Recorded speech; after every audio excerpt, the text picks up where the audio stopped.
Buenas tardes a todos y a todas y bienvenidos a este cuarto capítulo del ciclo de conferencias que, con motivo del centenario de la Cofradía de Nuestro Padre Jesús del Rescate de Granada, se ha preparado como parte de los actos de celebración de esta efeméride.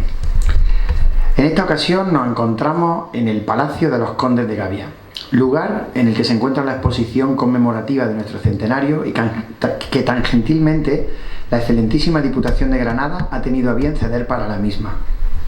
Hemos querido aprovechar la sinergia de esta exposición y la cercanía de algunos emblemáticos elementos que han configurado la historia de nuestra hermandad, recordándonos pasajes de nuestra existencia que nos ha conformado como la cofradía que ahora somos, para tratar de arrojar luz sobre un aspecto desconocido para muchos devotos de nuestra imagen y que es parte fundamental de nuestro acervo devocional: el origen de la vocación de nuestro sagrado titular y la maravillosa historia que hay detrás de ella, amén de la repercusión que tuvo esta en la época y que conformó a la imagen del Nazareno rescatado como icono de la Orden Trinitaria. Para hablarnos de este tema tenemos el placer de poder contar esta noche con nosotros con don Pedro Aliaga Asensio, padre de la Orden de la Santísima Trinidad y que es el actual ministro provincial de la provincia del Espíritu Santo, que comprende las casas de la Orden en España y en otros 10 países. Queríamos agradecer a nuestro ponente su afirmativa respuesta al requerimiento que le hicimos hace ya algunos meses para esta conferencia y todas las facilidades que nos ha dado para su presencia hoy aquí.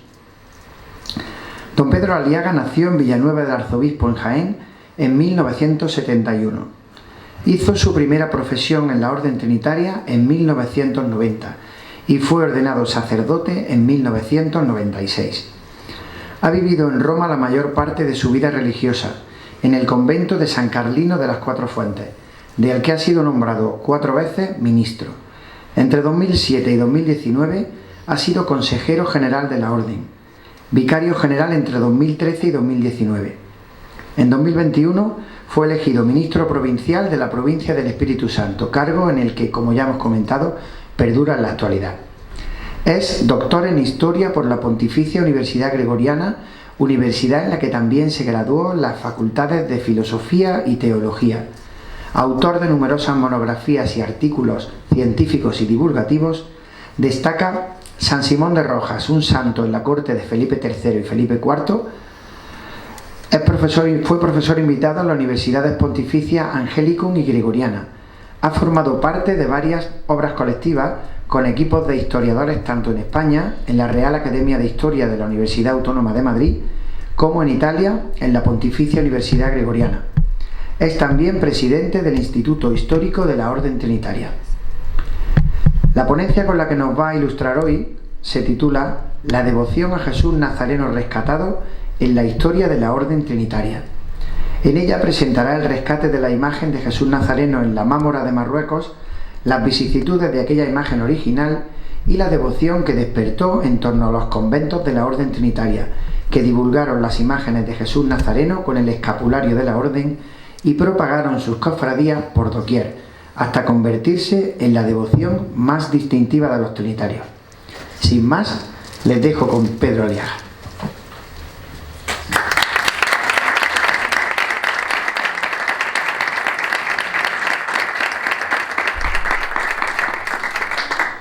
Pues muchas gracias, Juan Bosco, y muchas gracias a la Cofradía del Rescate de Granada, tan querida, tan familiar para nosotros, por invitarme, pues con esta conferencia, a estar presente en un momento tan importante en la vida de la cofradía y tan significativo también, diría, para la ciudad de Granada y de manera especial para la familia trinitaria.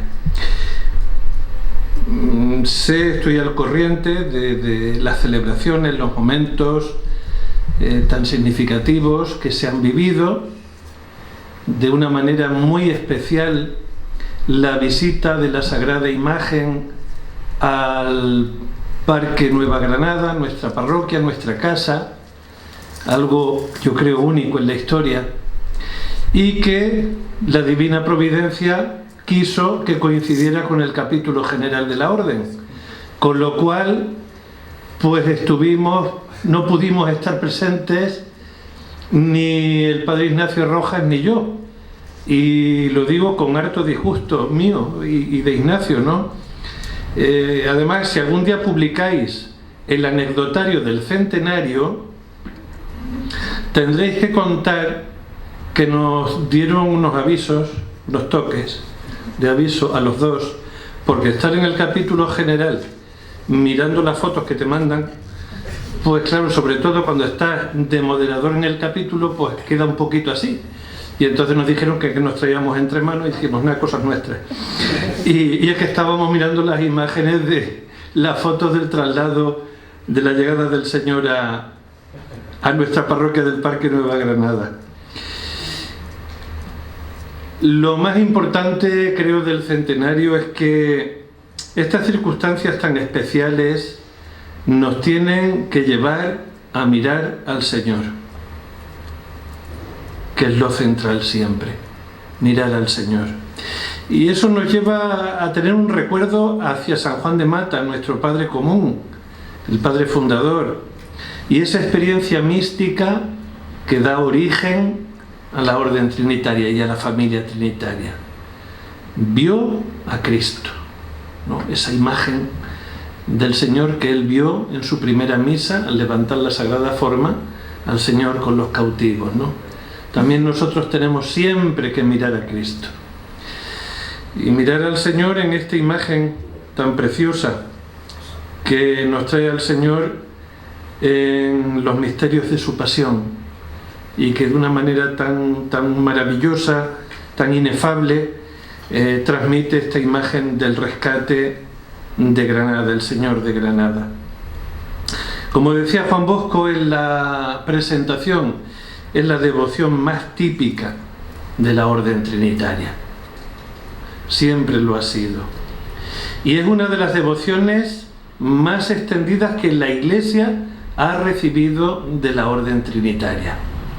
Porque las imágenes de Jesús Nazareno rescatado, del rescate, están muy presentes en ámbitos de la Iglesia, pues muchos de ellos lejanos a la orden. Hay sitios donde se venera la Sagrada Imagen con el escapulario trinitario y no tienen idea de esa vecindad con la orden trinitaria, ni el origen de la devoción. Por eso el Señor en esta Sagrada Imagen pues ha traspasado pues muchas fronteras, muchos límites, y ha ido hacia universos cofradieros de fe, etcétera, pues que exceden el ámbito de lo trinitario. Entonces, bueno, para entender los orígenes de la imagen del rescate, pues tenemos que remontarnos a la imagen original, la que se venera en Madrid. Normalmente el pueblo la conoce como el Cristo de Medinaceli, y ya veremos por qué. Los trinitarios solemos llamarla nuestro Jesús Nazareno rescatado. Y admite muchas derivaciones. Aquí en Granada se la llama rescate, en otros sitios se le llama cautivo.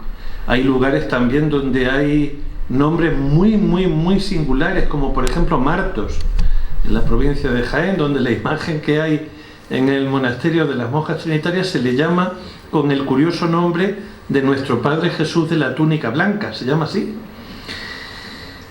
Pero bueno, yo normalmente me referiré como rescatado o rescate.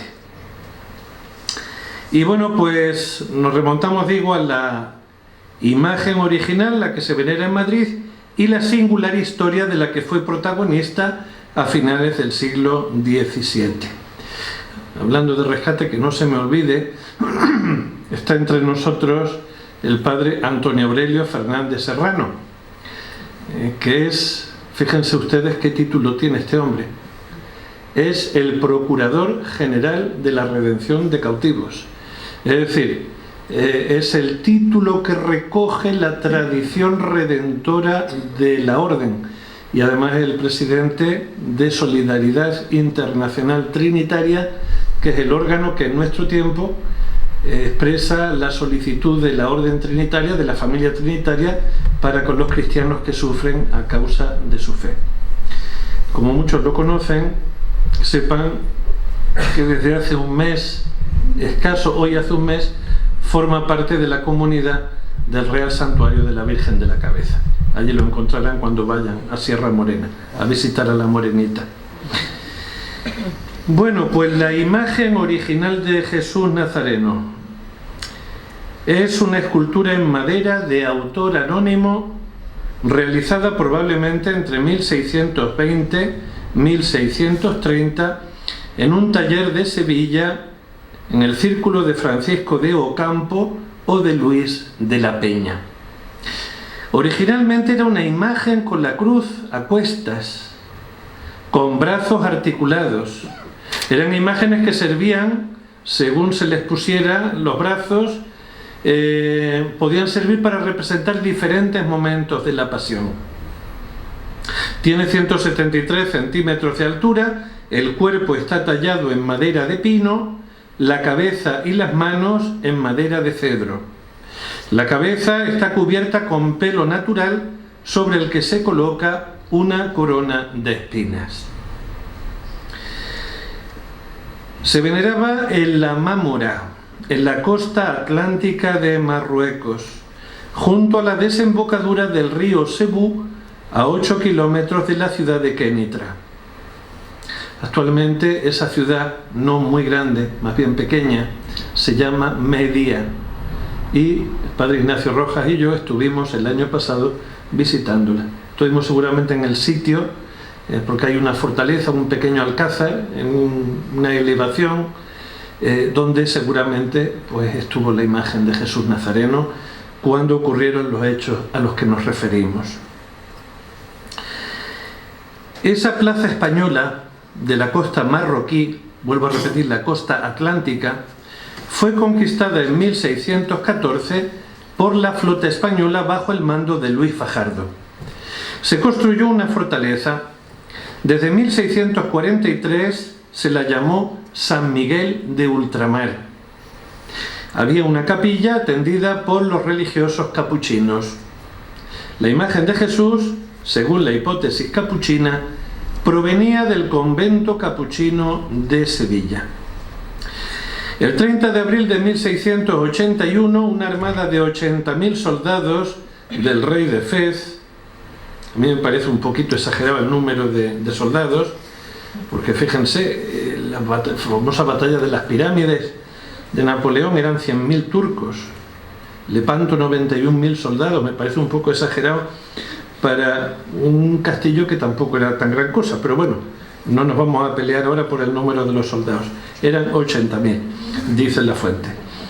Muley Ismael, bajo el mando de Ali Ben Audala, conquistó la Mámora, donde habitaban 314 personas. El gobernador de la plaza, Juan de Peñalosa y Estrada, hizo la entrega a los moros. En la capitulación, la única condición que puso fue que se respetara la vida de los españoles. El rey de Fez consintió, hizo cautiva a la mayor parte de la población, 250 soldados con mujeres y niños, aunque dio libertad a algunos cristianos, 13 en concreto. También tomaron como botín las imágenes de la capilla, entre ellas la de Jesús Nazareno. Personas e imágenes fueron llevadas a Mequinez. El rey Muley Ismail parece ser que las profanó, se cuenta que las arrastraron por las calles e incluso que las echaron a los leones. Ahí tienen ese óleo atribuido a Valdés Leal, donde se ve a los moros maltratando la imagen de Jesús Nazareno. Fray Pedro de los Ángeles, trinitario descalzo, estaba en Mequinez, donde solía haber un religioso trinitario de continuo, que estaba ojo a visor al movimiento de cautivos cristianos y mandaba noticias a España para cuando hubiera que hacer alguna redención, y estaba tratando de asuntos para la redención de cautivos. Propuso a Muley Ismail el rescate de las imágenes pagando por ellas o canjeándolas por moros cautivos en España. Muley aceptó, pero con la amenaza de que si no cumplía su promesa, lo quemaría vivo.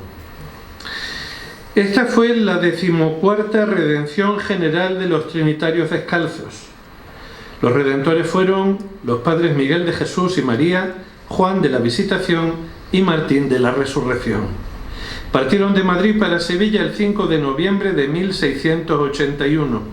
Llegaron a Ceuta el 1 de enero de 1682 y la redención se hizo en Mequinez, en Fez y en Tetuán, y se rescataron 211 cautivos y 17 objetos de culto, es decir, 15 imágenes y 2 cuadros. Imagino que algunos habrán ido a ver la película del cautivo de Amenábar y tendrán presentes las imágenes de la redención para recrear aquel ambiente. Ciñéndonos estrictamente a las imágenes, estas fueron rescatadas en Mequinez y se dispuso que fueran llevadas a Ceuta. Se mandó aviso al padre presidente del hospital de Fez que las metiese en cajones con el máximo cuidado. Fueron llevadas a hombros de moros hasta las murallas de Ceuta y allí salieron a la puerta para recibirlas todos los caballeros y soldados de la plaza, y tomándolas sobre sus hombros, escribe el cronista, con singularísima devoción y ternura, en forma de procesión, acompañada de toda la ciudad, las llevaron al Real Convento de los Trinitarios Descalzos, donde se cantó con toda solemnidad el Te Deum Laudamus en hacimiento de gracias.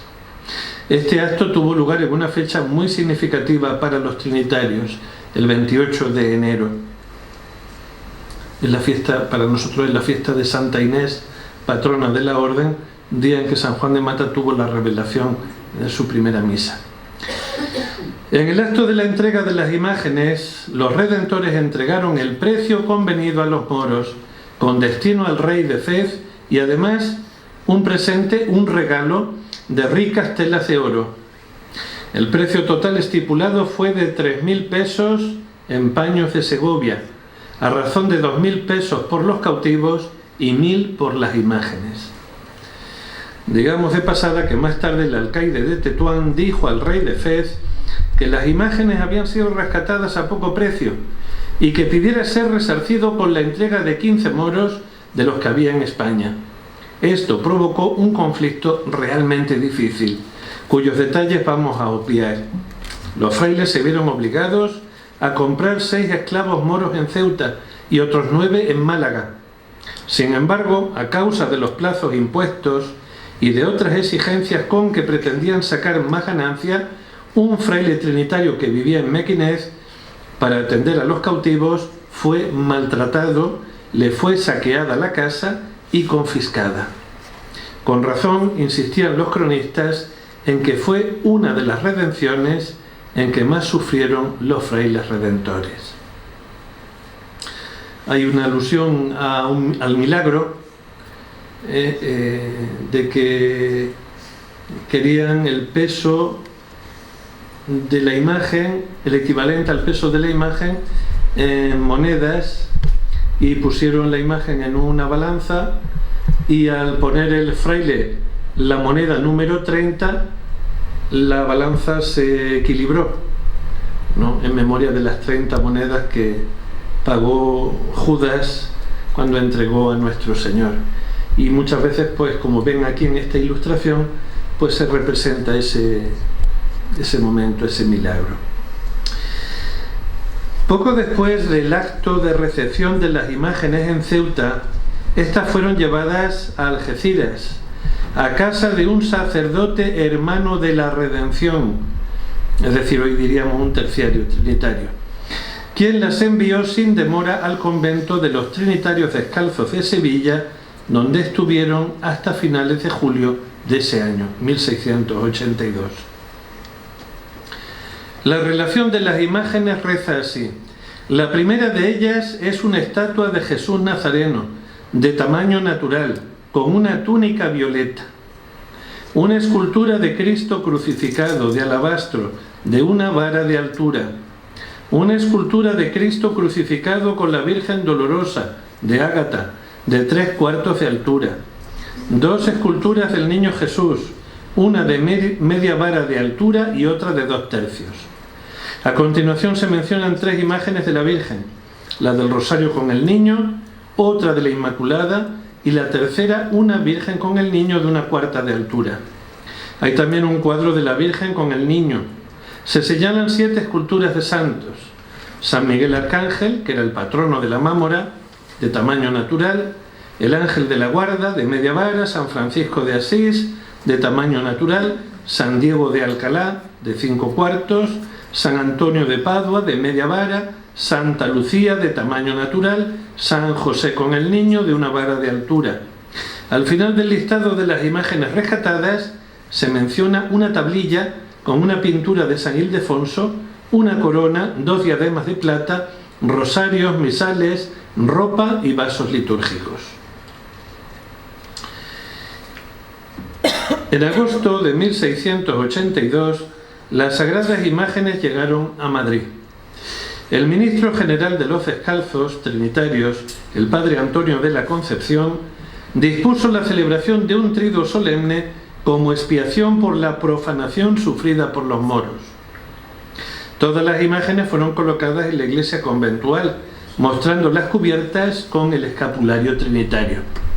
Igual que se hacía con las personas rescatadas, se les ponía el escapulario de la orden y vestidos de esa manera se hacía la procesión de la redención. También a las imágenes se les impuso el escapulario trinitario. En el centro de la iglesia y sobre el altar mayor fue colocada la imagen de Jesús Nazareno. El primer día del triduo, 6 de septiembre, se hizo una solemnísima procesión por las calles de Madrid con las imágenes rescatadas, llevadas a hombros de sacerdotes. Dichosos tiempos aquellos en que los sacerdotes hacían de costaleros. La procesión llegó a la plaza del Palacio Real, donde estaban esperando los reyes. Al regreso, la procesión paró en la Plaza Mayor, que estaba atestada de gente. No solo de Madrid, sino también de muchos forasteros venidos de otros lugares. Era voz popular que había más gente para ver la procesión que para ver la entrada de la reina María Luisa de Borbón, consorte de Carlos II. Tras las festividades, las imágenes fueron distribuidas entre la familia real y varios personajes principales. A Carlos II le cupo en suerte la imagen del arcángel San Miguel, sin el diablo, porque los frailes no lo quisieron comprar, porque dijeron que el diablo no tiene redención y se lo dejaron a los moros. La reina María Luisa recibió la imagen de la Virgen del Rosario. La reina madre Mariana de Austria, la escultura de San José. Las otras imágenes fueron repartidas entre personas que apoyaron el rescate y entre varios conventos de la orden. Ahora bien, la imagen de Jesús fue considerada desde el principio como la principal y el convento de Madrid se la reservó. Fue tal la devoción que despertó en todos que al poco tiempo se comenzó a edificar una capilla nueva dentro de la iglesia para dedicarla a su culto. El duque de Medinaceli, don Juan Francisco de la Cerda, y su esposa doña Catalina de Aragón, en octubre de 1686, regalaron un terreno colindante para la adecuación. En 1689, ya acabada la capilla, se colocó la imagen de Jesús y se comenzaron a celebrar en ella los cultos. Pero era tal el fervor popular por la imagen de Jesús que la capilla se quedó insuficiente. En 1716, el duque de Medinaceli, don Nicolás de Córdoba y de la Cerda, donó otro terreno para ampliarla. Resultó una capilla de una nave, cubierta con 2 cúpulas. Entre 1736 y 37 se construyó un retablo en mármol extraído de unas canteras propiedad del duque en Andalucía, en el que se colocó la imagen de Jesús. Tras la invasión de España por las tropas napoleónicas y el inicio de la Guerra de la Independencia, el rey intruso José Bonaparte, el 18 de agosto de 1809, decretó la disolución de las órdenes religiosas. El convento de Trinitarios Descalzos de Madrid fue abandonado por sus moradores y ante el temor de la profanación de la imagen de Jesús por parte de la francesada, fue trasladada a la iglesia del convento de los Basilios, que había sido declarada sede de la parroquia de San Martín. Al finalizar la guerra, los trinitarios volvieron a su convento y el vicario general de Toledo mandó que la imagen de Jesús volviera también a él. El traslado tuvo lugar de forma privada el 7 de octubre de 1814. En 1835, la desamortización de Mendizábal y la consiguiente exclaustración general signó la desaparición total de los trinitarios de España. Casi todos los objetos de culto de la iglesia de los trinitarios descalzos fueron llevados por disposición superior al convento de los trinitarios calzados de la calle Atocha, transformado en almacén de objetos artísticos de los conventos madrileños suprimidos. En la iglesia, dicho sea entre paréntesis, en la iglesia de los trinitarios calzados de la calle Atocha, donde actualmente está el Teatro Calderón, se juntó lo mejor del patrimonio artístico de los conventos de Madrid.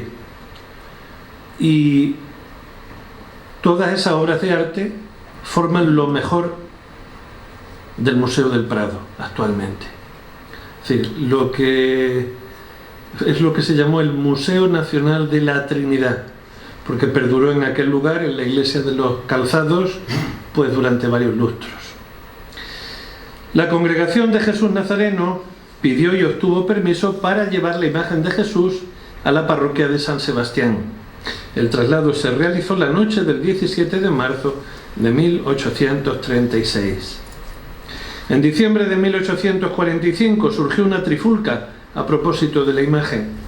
Convento de los Trinitarios Descalzos había sido ocupado por la comunidad de monjas concepcionistas del Caballero de Gracia, y éstas se dirigieron al duque de Medinaceli para que la imagen de Jesús volviera a su sitio, es decir, a la iglesia que había sido de los Trinitarios.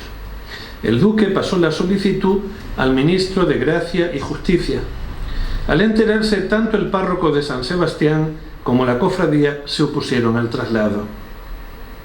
Al final la cuestión tuvo que dirimirla personalmente la reina Isabel II, quien ordenó que la imagen fuera trasladada a su iglesia. El traslado se realizó el 18 de abril de 1846. Pero en el convento que había sido de los Trinitarios se sucedieron varias comunidades religiosas femeninas, concepcionistas, agustinas, carmelitas de Santa Ana, sin que ninguna de ellas se quedara definitivamente por lo ruinoso del edificio. El duque de Medinaceli entregó el edificio y la iglesia a la orden capuchina en 1895. Los capuchinos, como es bien sabido, son desde entonces quienes habitan el lugar y quienes rigen la Basílica de Jesús. En esa foto se ve el convento antes de la demolición, porque lo que existe hoy día no tiene nada que ver. Se demolió hasta los cimientos y tanto el convento como la basílica son nuevos. Los capuchinos derribaron el antiguo convento, la antigua iglesia, edificaron un templo nuevo que se concluyó en 1930. Durante la Guerra Civil, las peripecias de la imagen de Jesús Nazareno son cuando menos sorprendentes.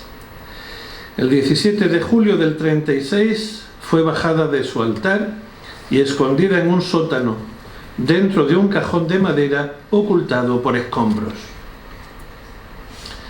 En febrero de 1937 se refugió en el convento el famoso batallón Margarita Nelken. Encontraron la imagen. Fue llevada a Valencia, en el famoso tren donde iba lo mejor del patrimonio artístico español. Desde allí, en marzo del 38, a Figueras.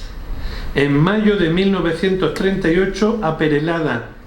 En febrero del 39, el famoso tren, a Ginebra. Fueron colocadas en el Palacio de la Sociedad de Naciones. Reclamado todo por el gobierno español, la imagen de Jesús volvió a entrar en Madrid el 14 de mayo de 1939 en una apoteósica procesión que se dio en llamar la del Segundo Rescate. Se volvió a poner en su iglesia, que Pablo VI en 1973 honró con el título de basílica. Hablemos de las cofradías. Una importancia especial en la difusión de la devoción a la imagen de Jesús Nazareno rescatado tuvieron sus cofradías. No pretendo ni mucho menos ser exhaustivo en el elenco de cofradías del rescatado. Solo diré algunos datos fundamentales. Ya el 20 de febrero de 1702 se fundó la cofradía de Valdepeñas, a 20 años del rescate de la imagen original, en Alcázar de San Juan en 1709.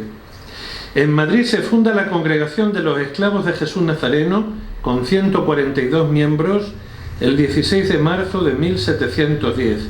La foto tienen el acta fundacional. En ese mismo año se aprobaron las constituciones de la esclavitud y al año siguiente el Arzobispado de Toledo y el general de la Orden Trinitaria Descalza aprobaron su agregación a la misma orden. Las obligaciones principales de los miembros de la esclavitud giraban en torno a la participación en la procesión con la imagen de Jesús el Viernes Santo y a la asistencia a varias celebraciones litúrgicas con la comunidad trinitaria. En 1724 surgió una segunda cofradía en el mismo convento trinitario de Madrid llamada Fraternidad de Jesús Nazareno, cuya finalidad no era el culto, sino la ayuda mutua entre los miembros de la fraternidad. Algo muy típico de ciertas cofradías que se fundan en el siglo XVIII, que parecían, en palabras pobres, agencias de seguros. Sí, porque se aseguraban unos a otros, colocaban capitales que iban y con eso se apoyaban en casos de necesidad.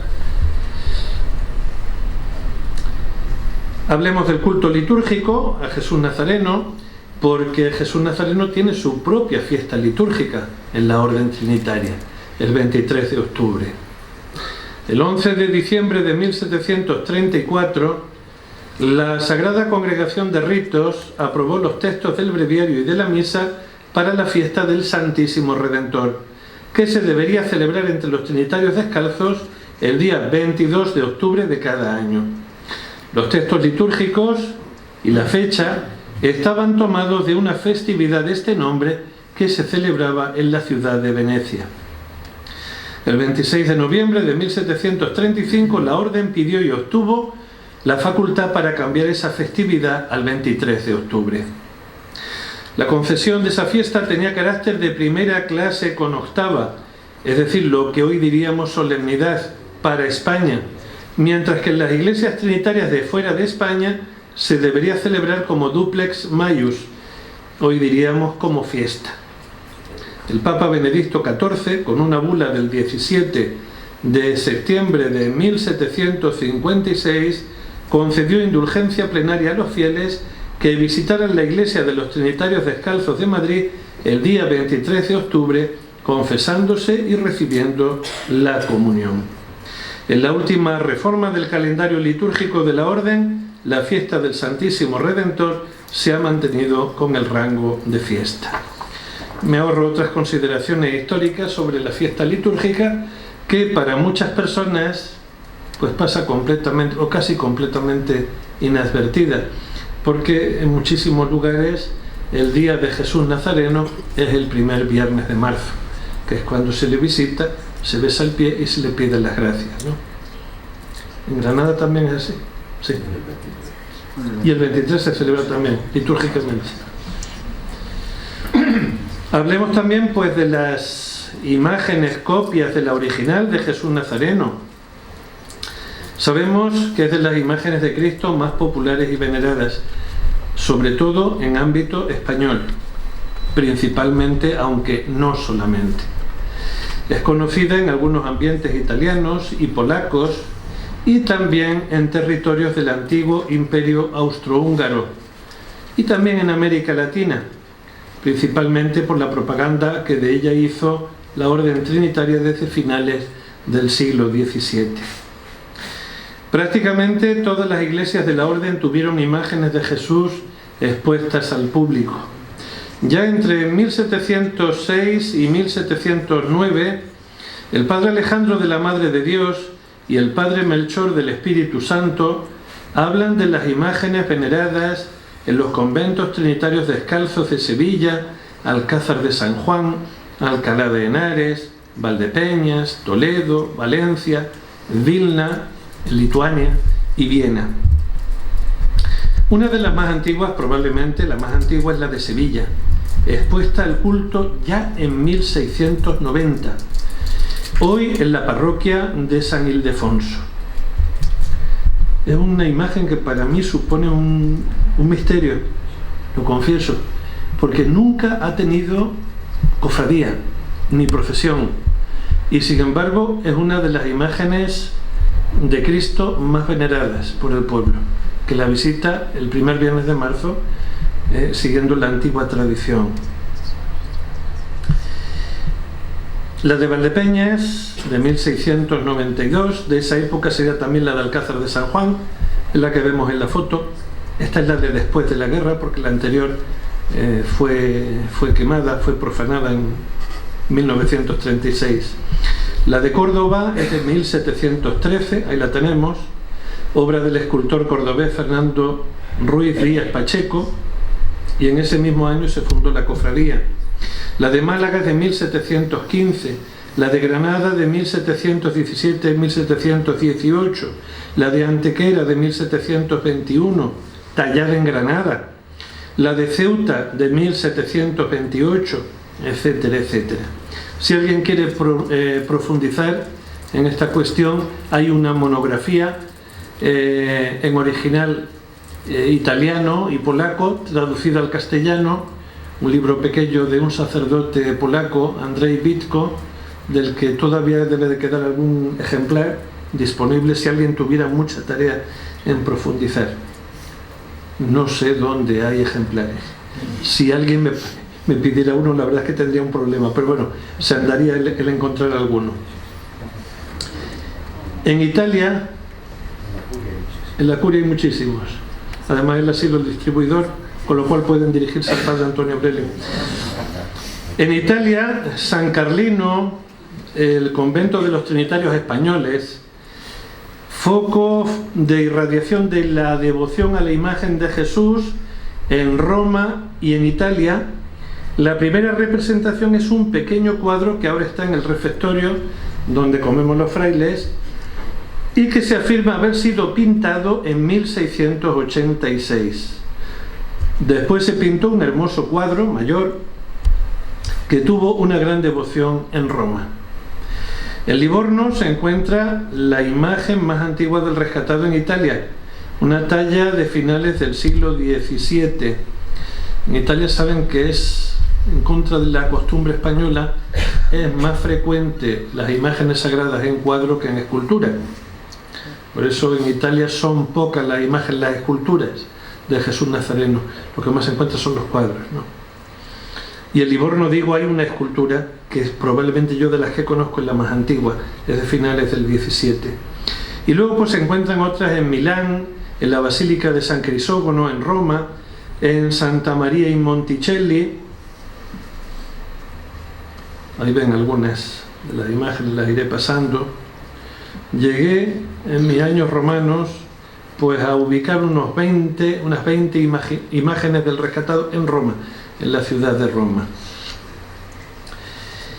En Viena, esta la tenemos también en San Carlino, es la que perteneció a la beata Isabel Canori Mora, es muy pequeñita, está en un relicario, es la imagen famosa que ella veneraba en su casa y a la que le ponía vasos de agua delante, y cuando venían los enfermos a pedir que rezara por ellos, por su curación, les daba un vaso de agua de Jesús Nazareno, y uno de los que se curaron fue el Papa Pío VII, por lo cual dio una licencia para que pudieran celebrar misa en casa de la beata cuando ella ya estaba enferma, en sus últimos años de vida, en el altar que tenía en su casa a Jesús Nazareno.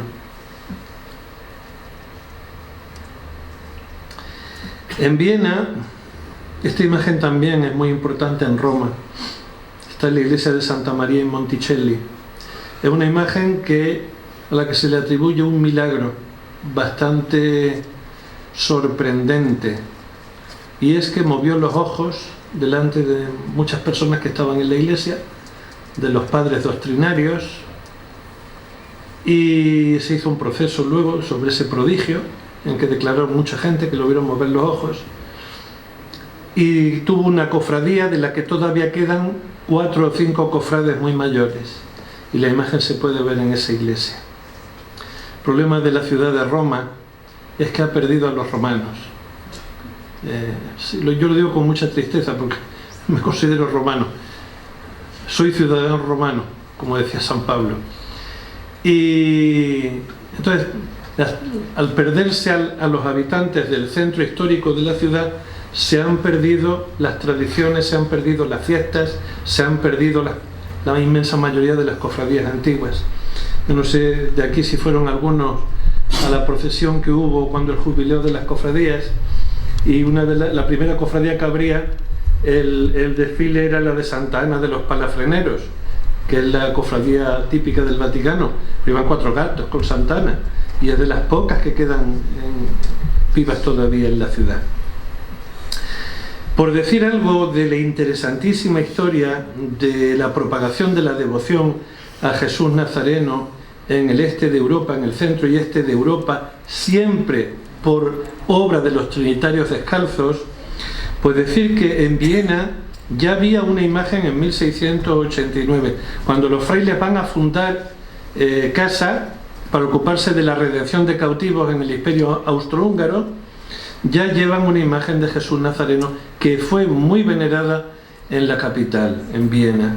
Se la conocía como der blaue Gott in der Kirche der Weißspanier, es decir, el Dios azul en la iglesia de los españoles blancos.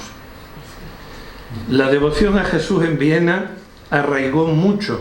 Tras haber sido expulsados los trinitarios por el emperador José II, fue trasladada a una casa particular y allí la gente continuaba yendo a rezar. La calle fue denominada calle debajo del Dios azul.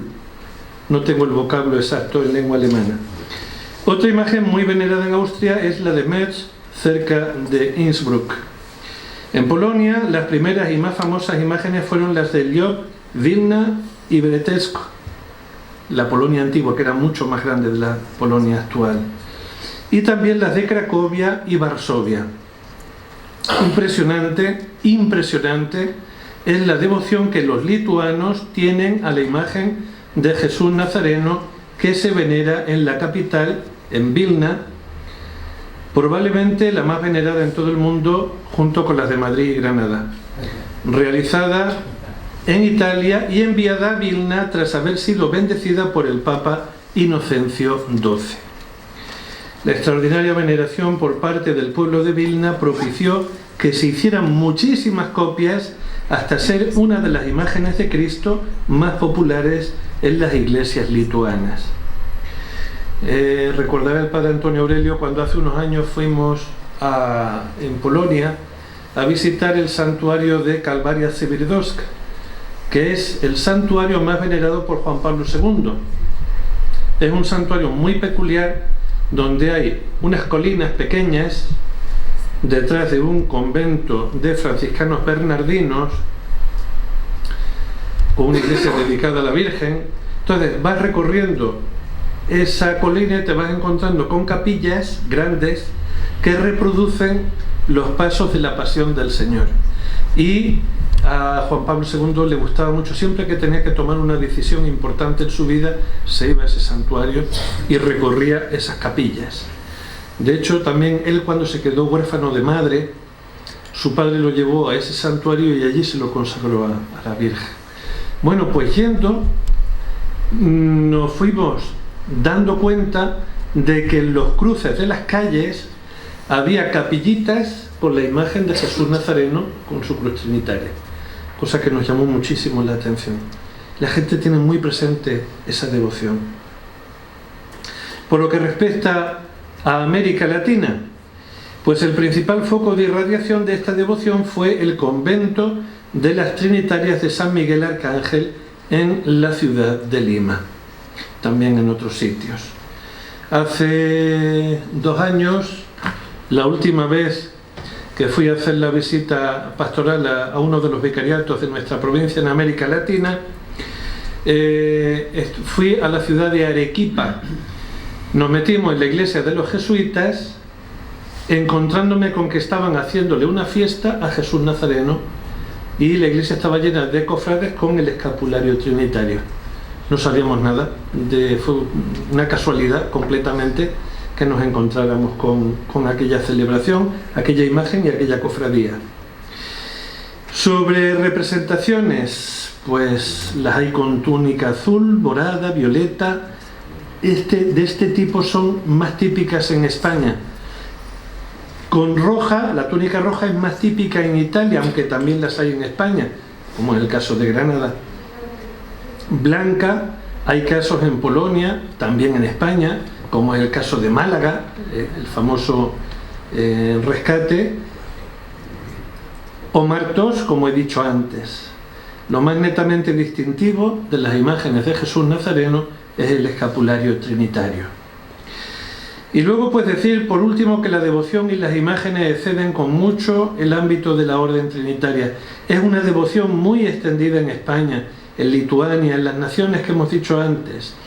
Los títulos también hemos aludido: rescate, Cristo de Medinaceli, cautivo, cautivo y rescatado, Cristo de la túnica blanca, de Martos, como les he dicho. Y una cosa es cierta: donde quiera que llegue la imagen y la devoción a Jesús Nazareno del rescate, rápidamente se convierte en motivo de fervor popular. Y no es raro que en las ciudades y pueblos donde se venera, su imagen sea considerada la más venerada en absoluto. Granada es un ejemplo, Córdoba es un ejemplo, Madrid es un ejemplo, y hay pues ejemplos muy recientes también, por ejemplo en mi pueblo, Villanueva del Arzobispo, donde la imagen de Jesús Nazareno se trajo en 1967, obra de Cerrillo, y hoy día yo creo que es la imagen de Cristo más venerada por el pueblo, no solamente por mi pueblo, sino también vienen de la comarca a rezarle el primer viernes de marzo. En Cracovia, nuestros hermanos, porque hemos vuelto a Polonia no hace tantos años, pues han hecho una imagen de Jesús Nazareno, la han colocado en la iglesia y la devoción pues va creciendo rápidamente. Y les cuento una última anécdota que me imagino que les va a gustar. La semana que viene voy a Corea porque pues, esta provincia nuestra del Espíritu Santo que llamamos de España es enorme, está presente en 11 naciones y una comunidad pues la tenemos en Corea. En diciembre fue la inauguración de la casa y de la capilla, y cuando fui, pues la primera noche que dormimos en los frailes en el convento, porque la comunidad había tenido que dormir durante la obra en la antigua sede del obispado, y nos metimos en la casa pues el mismo día de la inauguración, o sea, fue tal cual, no un paripé, sino que hizo así. Y cuando entramos en la casa, la única imagen religiosa que había era un cuadro de Jesús del Rescate de Granada. ¿Y quién lo había llevado? Lo había llevado Alejandro, que lo conocéis todos, y como granadino nacido en Corea, pues criado en nuestra comunidad trinitaria de Granada, pues el muchacho se ha llevado a Corea su imagen de Jesús del Rescate y le tiene muchísimo cariño, como no podía ser por menos. Gloria al Padre y al Hijo y al Espíritu Santo, como era en el principio, ahora y siempre, por los siglos de los siglos. Amén.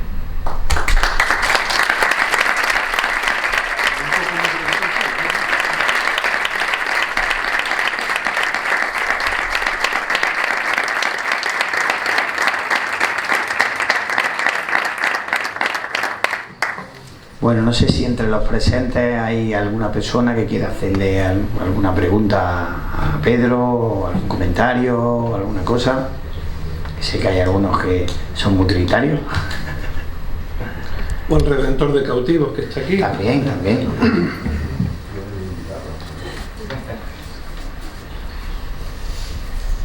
Pedro, yo sí quería hacerte una pregunta ahora cuando estabas hablando, ¿por qué crees que tiene tanto, digamos la palabra tirón? No sé si la palabra es la más adecuada, ¿no? pero ¿por qué tiene tanto predicamento la imagen del rescate donde quiera que va? ¿Qué tiene la imagen? ¿Qué hace? ¿Qué provoca ese hechizo entre la gente que lo ve? Pues la verdad es que es misterioso, porque, no sé, cuando ves, ahora que resido en Madrid, este año o el año pasado, el primer viernes de marzo estuve allí y bajé a la que fue nuestra antigua casa a venerar la imagen de Jesús Nazareno, y ves esas filas interminables de gente, ¿no? Son millares y millares de personas de Madrid, por supuesto, pero también vienen de lugares muy, muy apartados. Llegan en autobuses, los dejan allí por la plaza de Neptuno, por donde sea, y ves ese encuentro de la gente ante la imagen de Jesús. Una escena pues, que vosotros conocéis perfectamente en Granada, o que conocemos en mi pueblo, en Córdoba, en tantísimos lugares, ¿no? Yo qué sé, es ver a Jesús en un paso de su pasión, en que por una parte se nos manifiesta con una soberanía propia de quien es rey, de quien es el Hijo de Dios, y al mismo tiempo en la humildad de su pasión, donde se nos muestra perfectamente humano, y lo notamos tan cercano y al mismo tiempo tan rey y tan poderoso, que las dos cosas yo creo que se juntan y te conquistan. Eso no hay palabras para explicarlo. Yo creo que aquí cada uno, si tuviera que expresar su devoción, lo que le inspira la imagen de Jesús del Rescate, yo creo que es una experiencia inefable. Y luego, no es porque esté en Granada ni porque esté con vosotros, pero la imagen de Granada tiene un algo especial, tiene una dulzura, tiene un sentimiento, pues que realmente uno tiene que ser de hielo para quedarse insensible ante la imagen de Jesús. Y el pueblo pues lo demuestra, ¿no? Hombre, cualquier imagen de la pasión del Señor pues nos hace caer en la cuenta de su amor enorme por nosotros, de haber dado la vida por nosotros. Pero esta imagen tiene algo que conquista el corazón de quien la contempla. Así que, pues un medio que el Señor nos da para poder acercarnos a Él, pues bendito sea. Y luego a nosotros, pues nos recuerdan los trinitarios. Cuando digo trinitarios, no digo solo los frailes, ni las religiosas. Digo, pues vosotros sois trinitarios, sois cofrades. Pues yo creo que nos recuerda mucho nuestro carisma. Nosotros, nuestro ideal no es San Juan de Mata, no es ningún santo, es el Santísimo Redentor, es Cristo, en el misterio de su redención. Y Él nos llama a ser colaboradores suyos en el misterio de la redención. Y entonces, pues ese es nuestro ideal, y ese es nuestro Señor, a Él nos debemos, y en esa imagen, pues nos recuerda el sufrimiento de muchos hermanos nuestros que son la carne de Cristo, en la que continúa su pasión. Los cristianos que padecen persecución a causa de su fe, nuestros hermanos que están en la cárcel, las personas pobres, marginadas, todo ser humano que sufre en el cuerpo o en el espíritu, ahí continúa la pasión de Cristo. Y ahí tenemos un llamamiento suyo, pues para llevar el misterio de su redención. Yo sí tengo una pregunta, y es en los tiempos actuales que corren, ¿no? Y después de toda esta trayectoria, ¿no? que también nos ha explicado y nos ha descrito, ¿en qué situación se puede decir que está la comunidad trinitaria y la orden a través de sus propias comunidades? Es decir, ¿cómo está tanto de devociones? Bueno, pues ya vemos, ¿no? Pero de trabajo interno, Pues la orden está muy presente en el mundo, porque los países en los que estamos son 20, no me acuerdo cuántos, 23, 24, Los frailes no somos muchos, somos unos 600. La orden estuvo a puntito de desaparecer en el siglo XIX. Y bueno, gracias a Dios que la parte descalza sobrevivió, los calzados no sobrevivieron. En 1894 se extinguieron. Hoy día ya no solemos decir descalzos, ¿no? Simplemente trinitarios, Orden de la Santísima Trinidad. Y bueno, pues en España actualmente somos 15 comunidades. No digo en la provincia, digo en España. 15 comunidades. Casas hay alguna más, porque por ejemplo en Andújar hay 2 casas, pero la comunidad es una. Está el santuario de la Virgen de la Cabeza y luego otra casa que está abajo en el pueblo.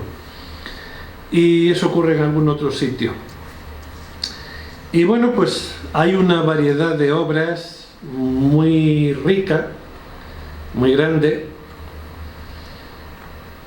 Las fuerzas del personal pues son las que son, porque falta personal, faltan religiosos. Hay que rezar mucho por las vocaciones. Esto no lo tenemos que tomar muy en serio. Y luego, pues gracias a Dios, gracias a los laicos, es que se llega a muchos sitios donde en otros tiempos pues llegábamos los frailes cuando había más fuerza, cuando había más personal. Hoy día la misión, hablamos mucho de la misión compartida, no solo los trinitarios, todos los institutos religiosos. Y no empujados por la necesidad, tiene que ser por convencimiento. Es decir, la misión no nos pertenece. La misión pues pertenece a toda la familia trinitaria y a toda la Iglesia. Es decir, hablar de la redención no es solamente una exclusiva nuestra, ¿no? Nosotros, el Señor nos distingue a cada uno con un carisma, pero cada uno de esos carismas son universales, porque el Espíritu Santo es uno y es el mismo para todos. Quizá cada uno de nosotros seamos un recuerdo, una memoria, ojalá que lo fuéramos con nuestra vida, de algo que toca a todos los cristianos, que es importante para todos los cristianos. Cuando hablamos de la redención, del rescate, oye, pues eso tiene mucho que decir a toda la Iglesia y a toda la sociedad. Aquí en Granada, pues conocéis a la comunidad que tenemos, ¿no? Y pues están en muchos frentes, porque están en la cárcel de Albolote, porque están en la parroquia de Almanjayal, la parroquia del Parque Nueva Granada, es una comunidad de formación. Ignacio tiene su labor docente en la Facultad de Teología de Granada, actualmente es el decano, como sabéis. Está la presencia, pues, a vuestro lado en la Cofradía del Rescate, en la Cofradía de la Virgen de la Cabeza. Y en fin, siendo tan pocos, pues uno de verdad que cree en la parábola de la multiplicación de los panes y de los peces.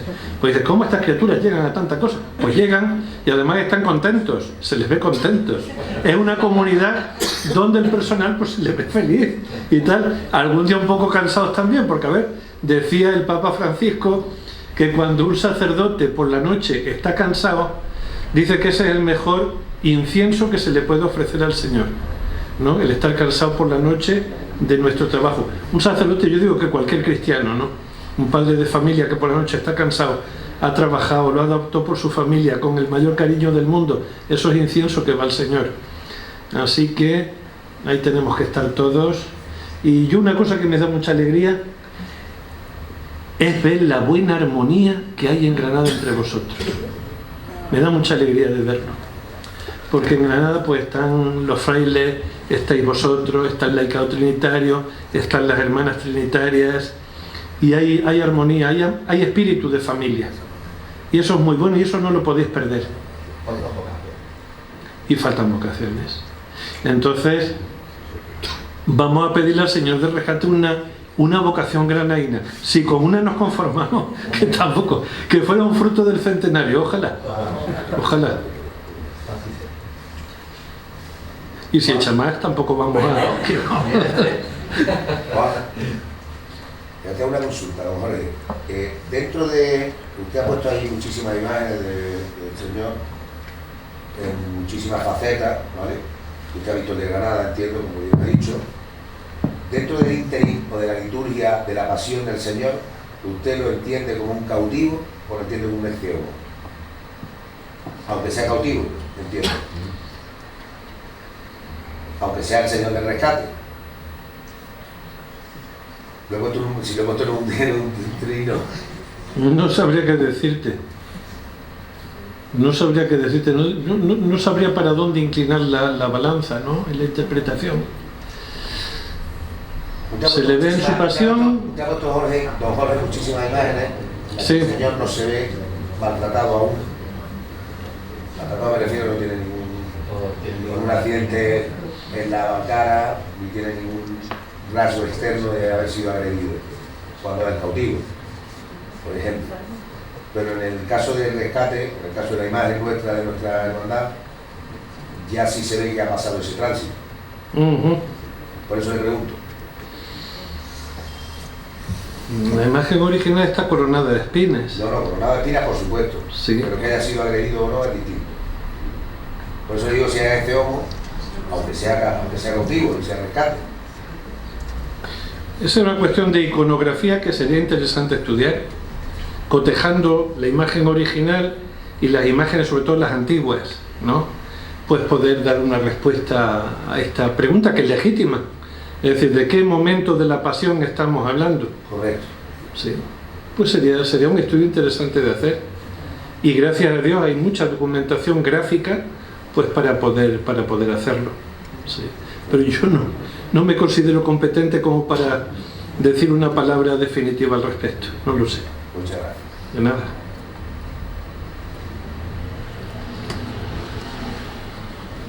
Bueno, pues yo quería pedir la presencia por aquí de Nacho, que es el comisario de la exposición, porque queríamos hacerle entrega a Pedro de un recuerdo como agradecimiento por haber estado aquí con nosotros.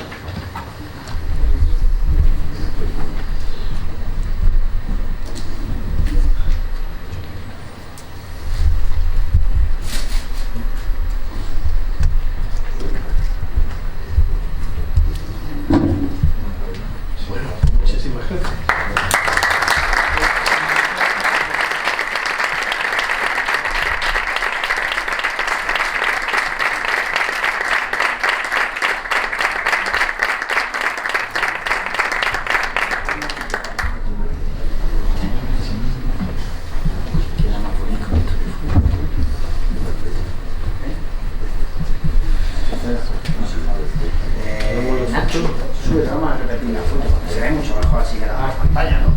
El abanico es suyo. Que cuando llegue estaba muy acalorado. Muchas gracias.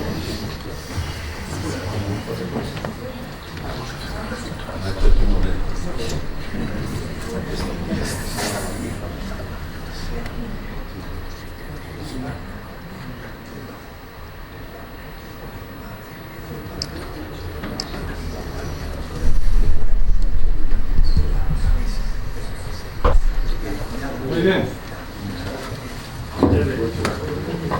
Pues muchas gracias a todos por su presencia.